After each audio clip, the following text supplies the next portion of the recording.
Hello and welcome to this episode of Inside PTI. I'm Jason Webster. Thanks for joining us. Hey, today I thought we'd spend a little time talking about early plant soybeans. We're in the shop. We're working on some of our planters here, getting ready to plant some of our beans, hopefully early this spring, because we've seen some pretty nice yields from planting early. But today I want to talk about maybe some of the risks that are associated from planting early, like frost. So again, why are we out in the field planting early? Let's recap a little bit of some of the yield information we've seen from planting soybeans early. Why are we putting ourselves in harm's way of frost for this early planting thing of soybeans? Well, it's yield potential. One of the things we found at the PTI farm is if we can move traditional planting dates from the first half of May, like we've done in the Midwest for years and years and years, and move them earlier to the last half of April, just moving them up 2 weeks, if you will, we found about a 10.3 bushel yield advantage by being able to plant earlier. That's low-hanging fruit. That's what I want to go after, especially with the soybean prices we have right now. I want to go after and attack it. But what about going earlier? Okay, we go into that first half of April. We're seeing average yields of over 81 bushel to the acre.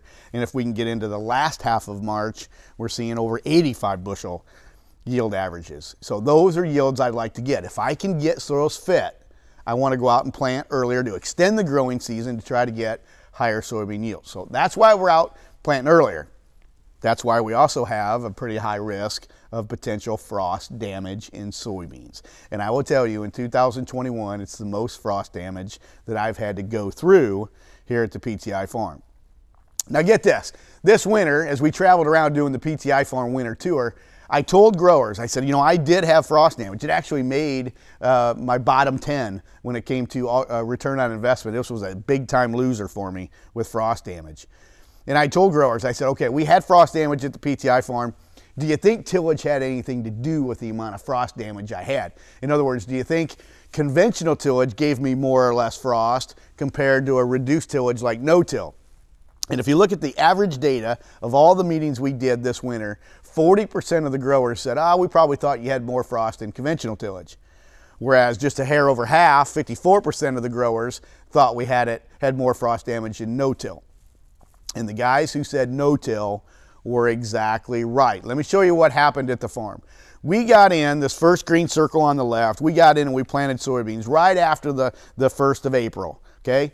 It was cooler conditions, but boy, I'll tell you, we were dry. We were blowing a dust and some of the most fit conditions I planted into in a long time. It was just beautiful, absolutely beautiful. So we rolled. We get to Mother's Day, the Saturday before Mother's Day, and that's when the frost came in, okay? And I don't know what it is about Mother's Day. I love my mother, but just there's always some bad weather associated with Mother's Day. And for us, it was frost. And after Mother's Day, it warmed up and we had no problem at all, but we had to get through this Mother's Day frost first.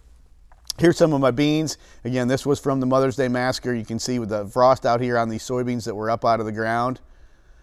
Let me show you a little bit about tillage. Okay, so this was soybeans a week after the frost happened, after Mother's Day. Obviously 30-inch rows. This is conventional tillage. So a disc ripper in the fall, then I come in with a soil finisher and I make her black, right? Nice black soil. And that's the key to this thing. The black soil is giving us that thermal warming, okay? That black soil absorbing all that heat from the sun.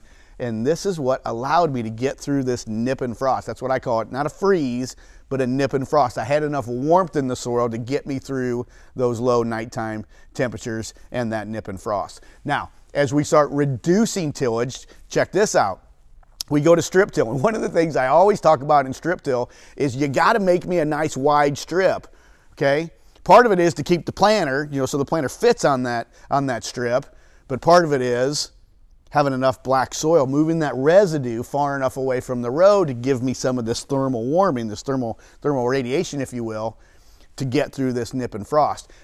Some of the strip till was pretty good, but anywhere we got a little closer to the residue off to the side of the strip, it was pure death, and we lost a lot of stand in our strip till. When we kept it in the center on a nice wide strip, we got by okay. As we reduced to, say, vertical till, it was easy doing stand counts because it was a very, very high death loss.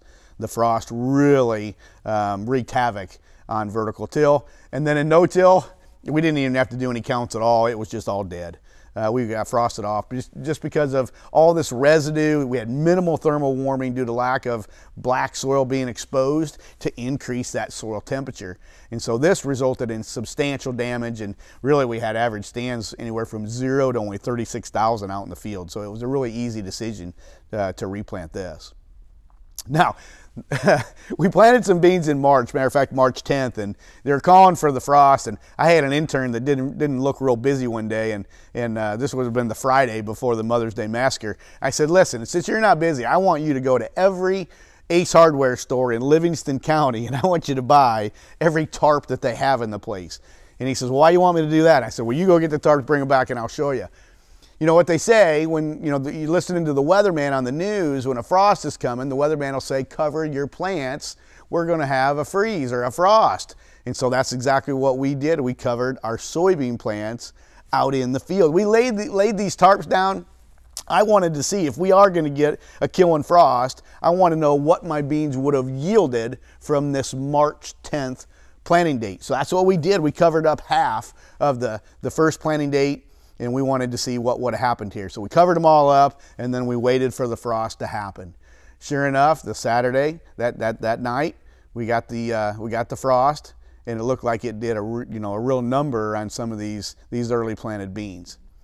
I'll tell you though, we didn't have to cover them because we had very little frost damage in this particular trial on these beans planted March 10th. Because of the strip till, the nice wide strip, that thermal warming of the soil, these beans actually made it through just fine. Low-lying areas in some of our other trials that we had though, with high amounts of residue, didn't stand a chance. They were frosted off really good. But it just goes to show you, if you can warm that soil just a little bit up during the day, we might be able to get through a nipping frost.